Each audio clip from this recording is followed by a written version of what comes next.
들을수록 더 좋아지는 클래식 명곡을 소개합니다. 김윤경의 경이로운 클래식.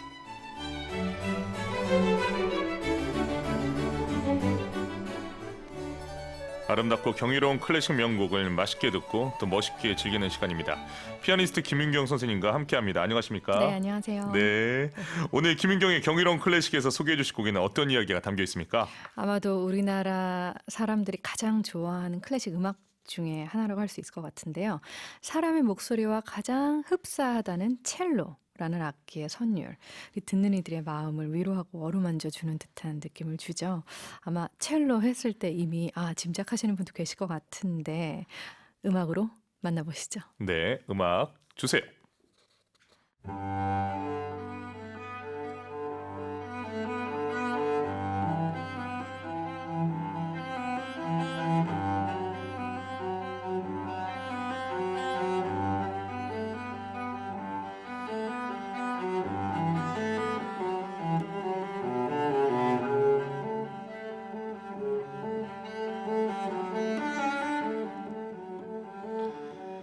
원래 저는 이 곡을 들으면 푸른 초원과 이 자연이 느껴졌는데 작년부터 좀 바뀌었습니다. 저는 작년에 이 자리에서 첼리스트 양성 교수님께서 바로 제 옆자리에서 이 곡을 연주하신 뒤로는 이 곡을 들으면 저는 양성 교수님만 생각이 납니다. 많은 분들이 좋아하는 이 곡, 오늘의 주제는 무엇입니까? 오늘은 200년 동안의 깊은 잠에서 깨어난 바흐의 무반주 첼로 모음곡 1번입니다. 오늘의 주제가 200년 동안 깊은 잠에서 깨어난인데 어떤 이유로 이런 주제를 가져오게 됐나요? 지금은 많은 이들의 사랑을 받고 있지만 사실 바흐의 무반주 첼로 모음곡은 1900년대 전까지는 거의 알려지지 않았던 상태였어요. 사실 바흐 사후의 그 작품들은 한동안 인기가 없었거든요. 대부분의 경우 이제 다른 시대의 작곡가들이 재조명을 해서 바흐의 음악이 사람들한테 널리 알려진 좀 케이스들이 많답니다. 바흐의 첼로 모음곡도 마찬가지죠. 1889년에 13살이었던 한 소년이, 그 소년의 이름은 파블로 카살스인데, 이 파블로 카살스가 스페인의 바르셀로나 한 중고 서점에서 우연히 낡은 악보 하나를 발견하게 되고, 이 악보가 바로 바흐의 무반주 첼로 모음곡이었습니다. 그래서 그 소년으로 인해서 200년 동안 잠자고 있던 악보가 깨어나게 된 거죠. 13살의 소년 파블로 카잘스. 바흐의 악보를 한눈에 알아본 그는 어떤 사람입니까?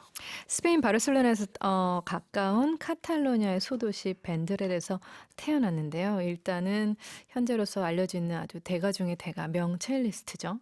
교회 오르가니스트의 아들로서 태어나서 어릴 때부터 다양한 악기들, 첼로뿐만이 아닌 피아노, 바이올린, 또 오르간을 배웠습니다.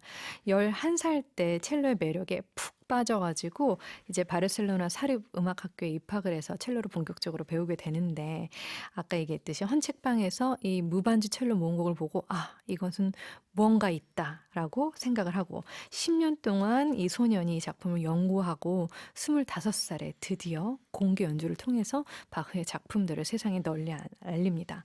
그리고 이 카살스는 96세의 나이로 세상을 떠날 때까지 매일 무반주 모음곡을, 첼로 모음곡을 연습했던 걸로 상당히 유명하죠. 96세의 나이로 세상을 떠날 때까지 매일 하루도 빼놓지 않고 네. 무반주 첼로 모음곡을 연습했다. 고 합니다. 인상 깊습니다. 이 곡은 어떤 사람을 위해서 작곡된 곡이죠?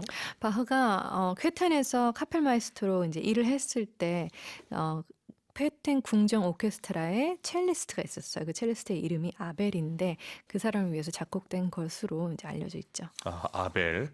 알겠습니다. 바흐 이전에도 무반주 첼로곡이라는 작품이 있었나요?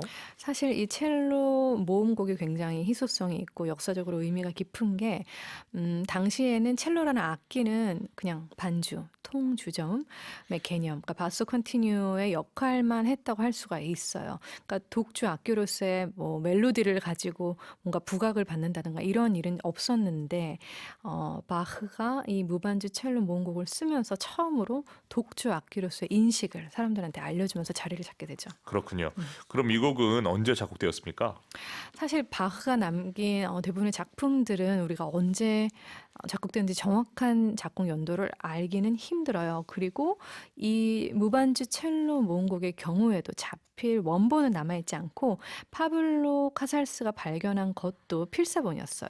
그래서 바흐의 연구가들은 바흐의 많은 작품들을 필사했던 그의 두 번째 아내였던 안나 막달레나가 남긴 필사 악보에 이렇게 써져 있는 걸 발견합니다. 통주점이 없는 바이올린을 위한 6개의 독주곡 제1권, 요한 스바스티안 바흐 작곡 1720년이라는 기록을 발견하고 제1권이 1720년이라는 연도가 아마 있는 점을 감안해서 무반주 첼로 모음곡의 작곡 연도도 1720년 정도 이전이라고 추측하면 되지 않을까라고 생각했죠. 그래서 지금은 통상 1717년에서 23년 사이에 작곡된 걸로 생각하고 있습니다. 알겠습니다. 안나 막달레나는 작곡가 바흐에게 아주 중요한 인물이지 않습니까? 그렇죠. 첫 번째 아내가 이제 세상을 뜨고 바흐가 굉장한 시리에 빠져 있었거든요. 그런데 그에게 굉장히 큰 사랑과 또 힘을 준 여인이었죠. 바흐가 안나 막달레나랑 이제 재혼을 생각했을 때 그 자녀들이 원래 있었던 자녀들이 굉장히 반대를 많이 했는데 안나가 얼마나 바흐를 오랜 기간 존경하고 흠모했는지 자식들이 이제 알았기에 결국은 허락을 했다고 합니다. 그리고 결혼 이후에 바흐의 모든 음악 활동의 동반자이자 엄청난 내조의 여왕이었고 결국은 또 바흐의 많은 작품을 필사해서 세상에 알리는데 또 한 몫을 했습니다. 매주 화요일 함께하는 김유경의 경이로운 클래식. 오늘은 200년 동안 깊은 잠에서 깨어난 바흐 무반주 첼로 모음곡 1번을 여러분께 소개하고 있습니다. 여기서 문자 소개하겠습니다. 9493 쓰시는 분, 놀랐습니다. 대가는 대가를 알아본다. 카잘스 너무 감사하네요. 무반주 첼로곡 힐링이 되는 곡이니까요 라고 보내주셨습니다. 1134님, 좋은 음악도 듣고 음악 공부도 하고 참 좋아요 라고 보내주셨습니다. 4959 쓰시는 분, 정클클 감사합니다. 윤경쌤 코너 좋아서 시간 가는지 모르게 듣고 있어요 라고 보내주셨습니다. 여러분은 지금 EBS FM 정경의 클래식을 듣고 계십니다. 오늘은 바흐 무반주 첼로 모음곡 1번을 중심으로 이야기를 나누고 있습니다. 이제부터는 작품에 대한 이야기를 해보겠습니다. 바흐의 무반주 첼로 모음곡 1번은 어떻게 구성이 되어 있나요?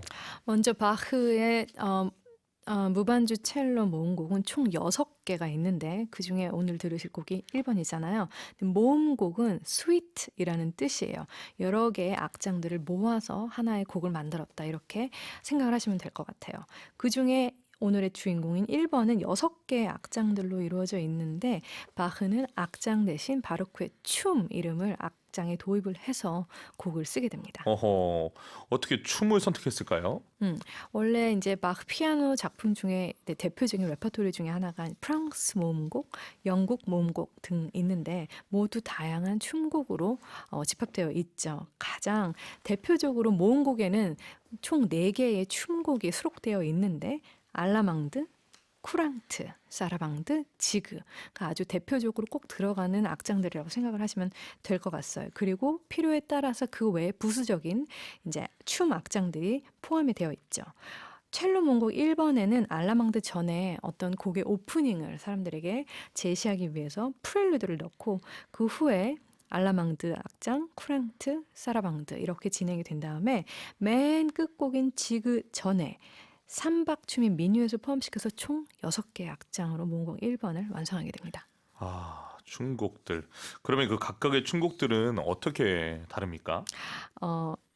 바흐 1번 모음곡을 이제 시작하게 되는 프렐루드는 전주곡이란 의미로 굉장히 자유롭게 시작을 하게 되는데 이 알라망드는 사실 4분의 4박자의 좀 독일풍의 무곡으로 생각하시면 될 것 같아요. 상당히 우아하고 어떻게 보면 좀 낭만적인 선율들이 있죠. 그리고 따라오는 쿠랑트. 쿠랑트는 달리다라는 뜻이거든요. 프랑스의 옛 무도곡으로 굉장히 힘차고 리드미컬하고 모든 쿠랑트는 상당히 기교적이고 또 화려하기 때문에 좀 어려운 부분이 있습니다. 그 후에 나오는 사라방드는 굉장히 대조되는 악장이죠. 느린 3박으로 사라방드의 이제 유래는 17세기 스페인에서 온 춤곡인데 장중하고 대부분 좀 슬픈 느낌이라고 생각하면 될 것 같아요.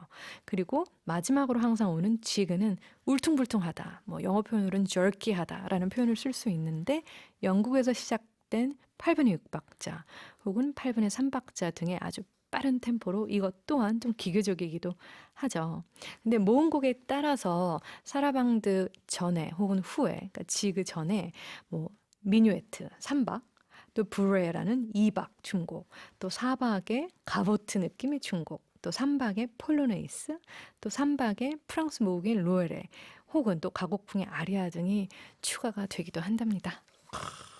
오늘 소개해주신 바흐 무반주 첼로 모음곡 1번의 설명을 들으니까 저는 한 명의 무용수가 움직이는 오페라가 아닐까라는 생각이 들었습니다. 문자 소개하겠습니다. 이정욱님, 김윤경 선생님의 목소리도 오늘 들려주실 무반주 첼로곡도 너무 좋아요. 최고입니다라고 보내주셨습니다. 박나리님, 저도요. 정경님, 바흐 무반주 첼로 모음곡 하면 양성훈 교수님이 생각납니다. 50년이 넘어서도 매일 치열하게 연습해야 하는 거 알았더라면 첼리스트를 고려했을 거라는 말씀도 기억나네요. 맞아요. 그렇게 말씀하셨죠. 그리고 오늘 이 파블로 카자스처럼 양성 교수님도 매일 아침 일어나셔서 이 무반주를 하신다고 저에게 그때 인터뷰했던 기억이 제가 생생하게 나는데 네. 참 영광입니다. 자, 벌써 윤경 선생과 인사를 나눌 시간입니다. 선생님 조심히 가시고 네, 감기 조심하시고 건강하시고요. 예, 다음 주에도 네, 뵙겠습니다. 감사합니다. 들어가세요. 네. 윤경 선생님 보내드리면서 바흐 무반주 첼로 모음곡 1번 G장조 바흐 작품 번호 1007 중에서 프렐류드, 그랑트, 사라방드, 지그를 피에르 푸르니엘의 첼로 연주로 들으시겠습니다.